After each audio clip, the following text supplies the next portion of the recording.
This video will illustrate our Thunder defense. The goal of this defense is to shut down and frustrate an opposing star ball handler and force the opposing team to get their shots from the other players and outside shots at that. This defense can roughly be described as a box and one, but with constant double teams on the star ball handler. To add some deception, the defense is initially disguised as a 2-3 zone, which then appears to be a trapping 2-3. The Thunder players are represented on the board here by the pennies.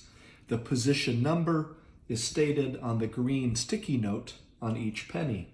The opposing team is shown by dimes and a nickel, with the star ball handler being the nickel.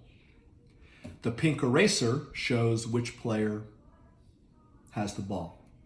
Notice how we appear to be lined up in a 2-3 zone with the 2 high in the middle to influence a post-entry pass. What the opposing team does not know is that the 1 is assigned to always guard the star ball handler as a man-to-man defender inside of the zone. That is the reason for the box and one reference. What the opposing team also does not know is that whenever the star ball handler has the ball, the nearest other Thunder defender will come for an immediate double team.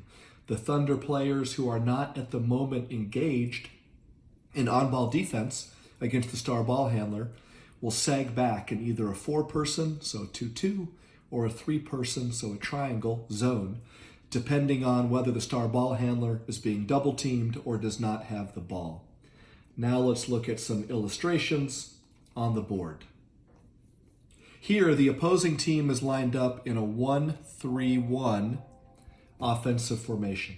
As the star ball handler crosses mid-court, she is immediately rushed and double teamed by both the 1 and the 3. The 2 is playing high to influence that post-entry pass. The 4 and the 5 both creep up on the wings. If the star ball handler somehow can lob a pass to the baseline, despite being harassed by the double team, then either the 5 or the 4 will fall back to intercept that pass, depending on which side the baseline offensive player is on.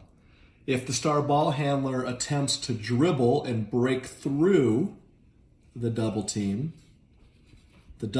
players, the 1 and the 3, prevent that, and they stay in front, possibly even steal the ball. What the star ball handler probably would like to do is attempt to feed the high post, but you have the 2 right there to influence that pass. Ultimately, what the star ball handler is probably going to be forced to do is they will be forced to pass the ball to the wing. So if that happens, the 3 drops back, 2 comes out. These 4 players have shifted into a 2-2 zone like that. The 1 stays with the star ball handler, guarding her man-to-man. If they attempt to feed the star ball handler again by passing it back to her, the 3 immediately sprints out to get that double team going again,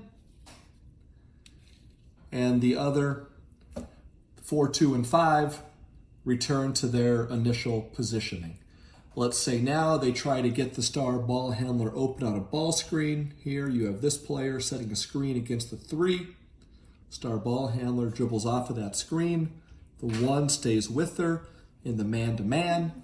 The 5 is now the closest other Thunder defender, rushes for that double team. And the 2, the 3, and the 4 go into a 3-player triangle zone. Let's look at one other scenario, again off of a 1-3-1. So let's set it up initially again.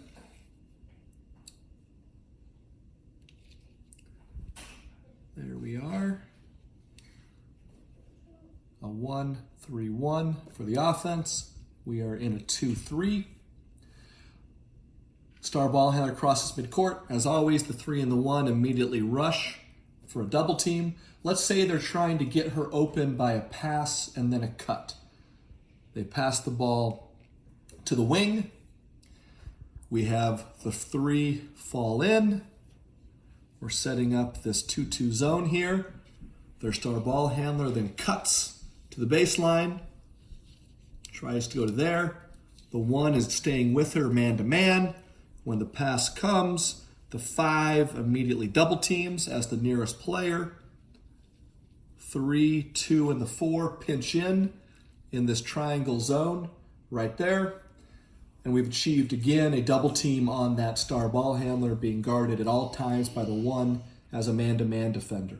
Ultimately, what may happen also is that they will just pass the ball among their 4 other players, in which case we are playing just a 2-2 zone against those 4 players as they pass it around. We have the 1 still sticking man-to-man against the star ball handler, even when she is really far away from the play. Here we've taken her out of the action. They're not even trying to utilize their best player, and that's a successful outcome here for our Thunder defense. Let's look at this real quickly against one other setup, one that we know well, which is a 5-out offense. So there you see the 5-out offense by the opposing team. Lining up, we again are in a 2-3 zone. Get my numbers right here. Okay. Star ball handler comes across midcourt, immediately rushed by this double team. The options could try to make a long pass over that double team somehow, way to the corners. Not going to make that pass, not really, not at 6th grade. The high post doesn't exist in a 5-out. That makes the 2's job a lot easier. They probably pass it to a wing, and we know what happens there. 3 drops in, 2 goes out. 5-4 form the remainder of that 2-2 zone. The 1 sticks with the star defender wherever she tries to go in a man-to-man. And that's how the Thunder defense works. It does have some vulnerabilities if a person really thinks about it for a long time, but without having watched videotape of our team or without having seen this kind of explanation, it is really hard in a real-time game to figure out what we're doing here.